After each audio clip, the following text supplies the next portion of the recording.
excited to see who's gonna get ahead there. I'm so excited for the finals in Paris in January. But well, for now, let's jump into the games here in the group stage. Starting to the top right is our Terran player, the Spanish player for Karont3 Gaming. It is LucifroN, of course, down a game against his opponent, down a game against his strong Protoss opponent, starting to the bottom left of the map, starting in blue for Team Startail is Harding. And Parting taking an early lead in this series, just one game away of going to face his Protoss brother MC in the winners match to decide who gets out and gets that first place spot. Will we see a CC first again from LucifroN? I don't think that's likely, but it's entirely possible. Two games in a row though, it seems a little bit predictable. Yeah, and we already have the SCV now on its way, the probe on its way, trying to get scouting information as fast as possible, and he will be able to sneak into the main base. I don't think there's any doubt about that. But as we speak, LucifroN is actually starting to queue up more SCVs, and this looks like he wants to go into a CC first once again. This is a much faster scout this time for Parting, so he's going to be able to react a little bit better as well. And I would feel a little bit uneasy if I'm LucifroN with this. You know, you don't expect the scout to be out that fast, and you look at this and you're like, okay, well, he kind of knows what I'm doing already. I have to be really careful here because he showed in the last game already that he's able to adapt to what I'm doing and playing this very flexible. So if I take too much of a risk, I might get punished for it again. Oh wow, he's actually going to delay his command center, not only just by damaging the SCV, but just simply by blocking it initially. Now the probe's going to come and just wants to verify 100% that it's not double barracks, it's just a fast CC. Now he knows he's down to 5 hit points though, so he can't stick around any longer with that probe. He wants to be annoying, but yeah, he's probably just going to wait until the shields are up again and then have a quick look at what exactly is going on. But of course there are no surprises here. And he adapts. He goes for Nexus first. He doesn't actually start with the gateway here. He realizes what's happening and he's like, okay, well, if you drop your expansion this early, I might as well just do the same. Yeah, just a counter reaction there.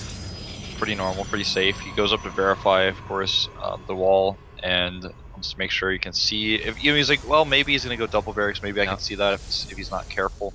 The one thing that he doesn't really know is the timing for the gas, and of course if there would have been a gap in the wall for LucifroN, the one thing that we would have seen is Parting entering the base again, sacrificing the probe if need be, and just having a quick look at when exactly LucifroN is going to drop the refinery.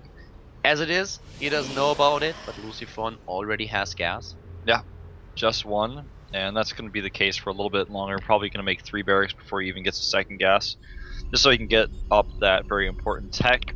The STEM research combat shields, of course, wants to have concussive shells, get all of those important techs, quote unquote, even though they don't feel very tech-like because they're such standard plays for Terran. SCV for LucifroN now grants him a few scouting information. And it's just so important that you know what's going on. We've seen all these games in GSL, especially in the 3rd round of Code A, where a lot of players died because they did not have the right amount of information. They kind of played blind and expected their opponent to play a standard game, and then suddenly a quick change in the build order sealed their fate. So right now LucifroN has the information that he needs. He knows that there was an Nexus first for his opponent, that he will not have to deal with an early gateway aggression, that he can just get his second gas up as well. And there we have it, refinery coming up, a factory is being built on 2 barracks, didn't go into the 3rd. We have him also with a bunker at the front, just trying to play this a little bit more safe, a bit more standard, what you would expect here. Yeah, this is going to be really fast medevacs actually, considering the situation with the fast factories made. So that's why, you know, it's so important for pros to try to scout for gas if they can. But in this case, with the play, put the CC first, he couldn't. Parting's gonna fast 3rd Nexus now. Yeah, I'm going for a very, very early 3rd base here. And that, of course, that makes him a little bit vulnerable, you know? I absolutely agree, and this is really scary, but actually he goes for Banshees rather than fast medevacs. And that could be scary. I mean, this is like the fastest Banshees that you can get out of the build that LucifroN started. Yeah. We have him with the starport right at the tech lab, so he doesn't even lose any time switching those buildings around.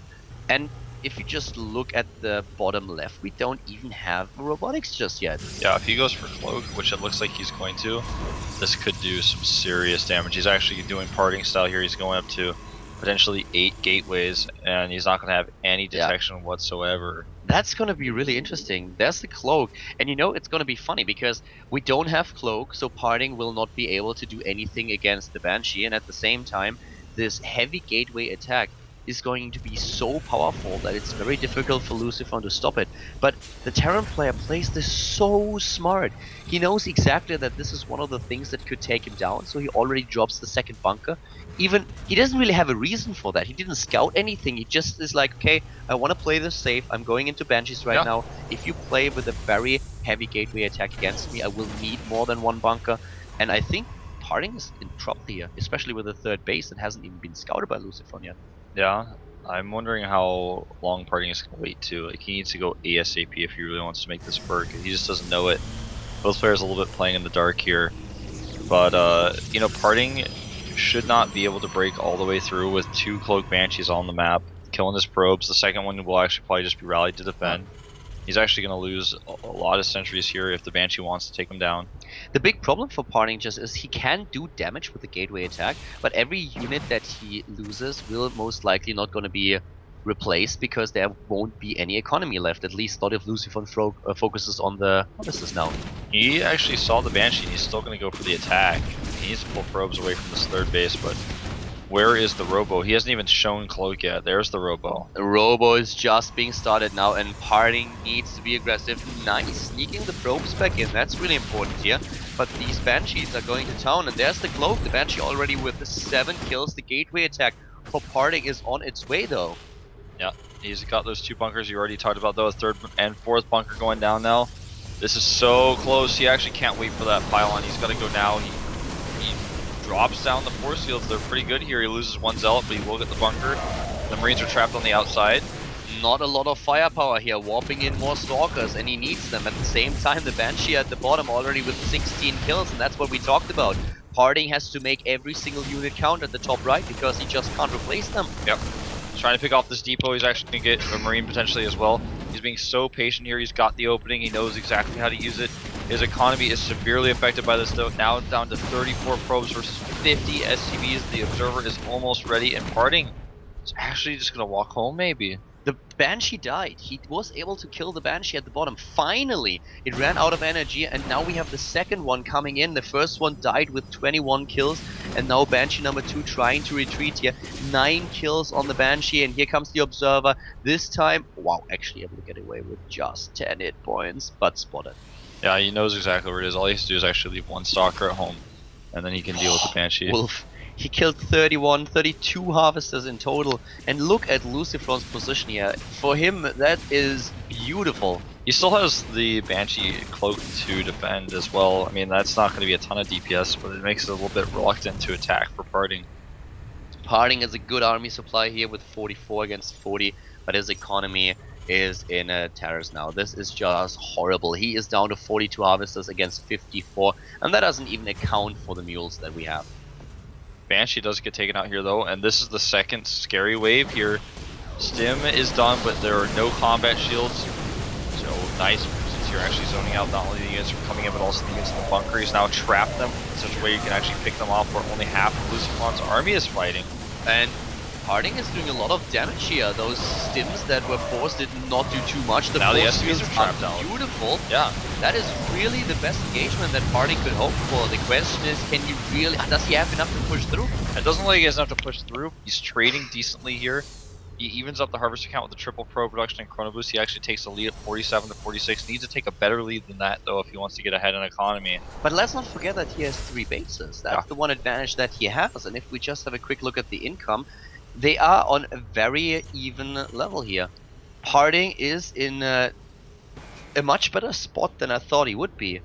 I mean, he's still behind in this game, but with a third base, if LucifroN waits too long, Parting has a good shot at taking this after all. His problem is just his tech in general. We have him against a lot of Marauders now, and I'm not quite sure if he can stop this attack. He doesn't have charge, just starts it. He doesn't have immortals. The double forge goes down. But if you just look at the army supply, LucifroN is getting far ahead with 65 against 50. Yeah, and he's not done. He's coming across. I don't think that Parting can really hold this unless he gets his units over there right now. His 3 zealots are a little bit exposed. He's got so many uses stim, Force combat shields, fields. and +1, and he needs those force shields. You're so right. That's the only thing they can do, but only 3 sentries, and here we go. The first few force fields are decent, but not good enough. He doesn't really trap a lot here. And here comes LucifroN with the medivac support, with all these, units, firepower, even SCVs. GG. LucifroN forcing game 3.